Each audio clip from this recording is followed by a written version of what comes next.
Linear algebra has handed you four powerful tools: pivots, determinants, eigenvalues, and the quadratic form, x'Ax. Here's the surprise: for symmetric matrices, all four secretly answer the same yes or no question. Today, we unify them under one single concept: positive definiteness. Before we go any further, here's a ground rule. Every matrix we look at today is symmetric. That means A equals A transpose. This assumption is non-negotiable because symmetry is what guarantees real eigenvalues and makes all four of our tests valid. Now here's the fundamental definition. A symmetric matrix A is positive definite if x transpose Ax is strictly greater than 0 for every non-zero vector x. Think of x transpose Ax as energy.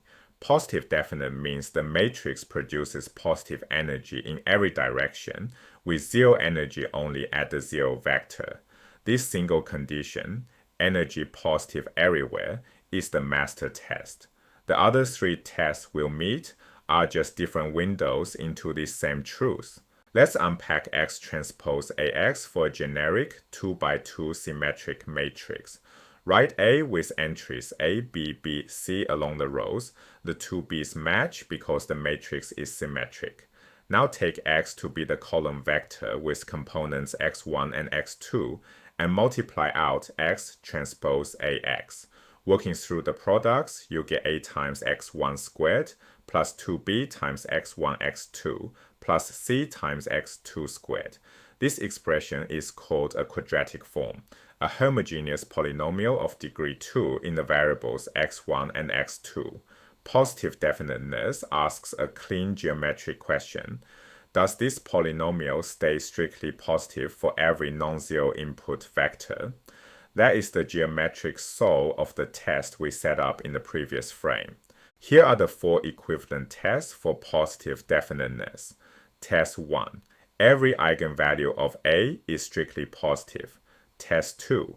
Every leading principal determinant is positive. For a 2x2 matrix, that means A is positive and the times C minus B squared is positive. A leading principal determinant is the determinant of the top left K by K block. Test 3. Every pivot from elimination is positive. For our 2x2, the pivots are A, then a C minus B squared, all divided by A. Test 4. X transpose Ax is positive for every non-zero vector x. These four conditions are logically equivalent. Pass one, you pass all. Fail one, you fail all. Time for our first tour stop. Meet matrix A with entries 2, 6, 6, and 7. Every entry is positive, so it looks friendly enough. But let's run the test and see what really happens. Start with the determinant. 2 times 7 is 14. Minus 6 times 6, which is 36, giving negative 22. That's already a failure. The determinant must be positive for positive definiteness. Now the pivots. The first pivot is 2, the upper left entry. The second pivot is the determinant divided by the first pivot.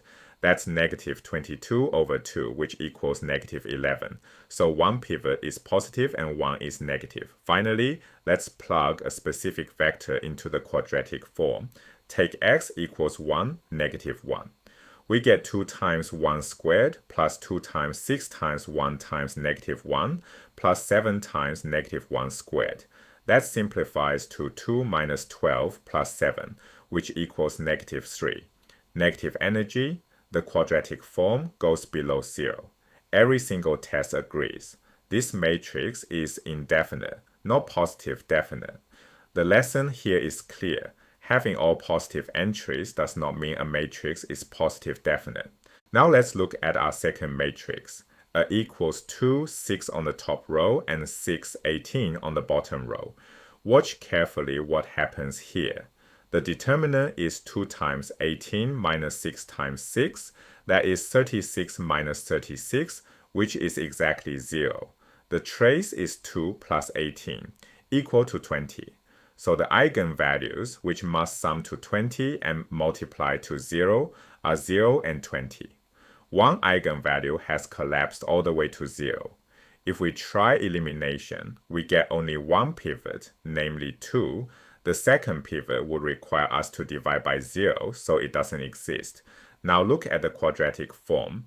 x'Ax becomes 2x1² plus 12x₁x₂ plus 18x₂². And here's the beautiful part. This factors as 2 times the quantity x1 plus 3x2, all squared. Because it's a perfect square times a positive constant, it is never negative. But it does equal 0 whenever x1 equals negative 3x2. So the form touches 0 along an entire line without ever going below. This is what we call positive semi-definite. It sits right on the razor's edge between positive definite and the indefinite. Third matrix, A equals 2, 6, 6, 20. We've bumped that bottom right entry up by 2 from the previous example. Let's run all 4 tests. Determinant equals 2 times 20 minus 36, which is 40 minus 36, equals 4. Positive. Trace is 2 plus 20, which is 22. The eigenvalues solve lambda squared minus 22 lambda plus 4 equals 0. Both roots are positive since their sum is 22 and their product is 4. Two positive numbers. Now the pivots. The first pivot is 2. After elimination, the second pivot is 20 minus 36 over 2, which equals 2. Both pivots positive. Finally, the quadratic form. 2x1² plus 12x₁x₂ plus 20x₂². Complete the square. This can be written as 2 times the quantity x1 plus 3x2 squared plus 2x2². A sum of squares strictly positive unless both terms vanish, and that forces x2 equals 0, then x1 equals 0. All 4 tests light up green. Positive definite. Here's a common trap. Students often think a positive determinant alone proves positive definiteness. But consider this counterexample. The matrix with -1, 0, 0, -1 on the diagonal. Its determinant equals +1. That's positive. Yet both eigenvalues are -1.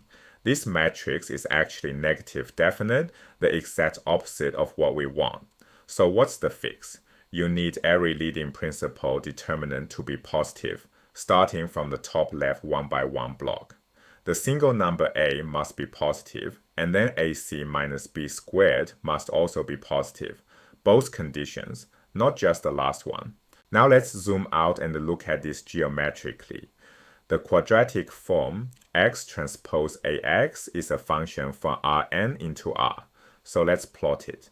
When a is positive definite, the graph is a bowl. There's a strict minimum at the origin, and it opens upward in every direction. The level set where x'Ax equals 1 traces out an ellipse. When a is only semi-definite, the bowl flattens along some direction. It becomes a trough, and the level set degenerates into a pair of parallel lines. When a is indefinite, the surface turns into a saddle, going up in some directions and down in others, and the level set becomes a hyperbola. So positive definiteness, geometrically, is just a statement that the origin is a strict minimum of the quadratic form. One concept, 4 tests, 1 geometry. Eigenvalues, determinants, pivots, and the quadratic form all converge on a single property. The matrix carves a bowl above the origin. This is where linear algebra becomes calculus. Positive definite matrices guarantee strict minima in optimization, valid covariances in statistics, and stable equilibria in physics. Master this concept, and the major themes of linear algebra finally click into one unified picture.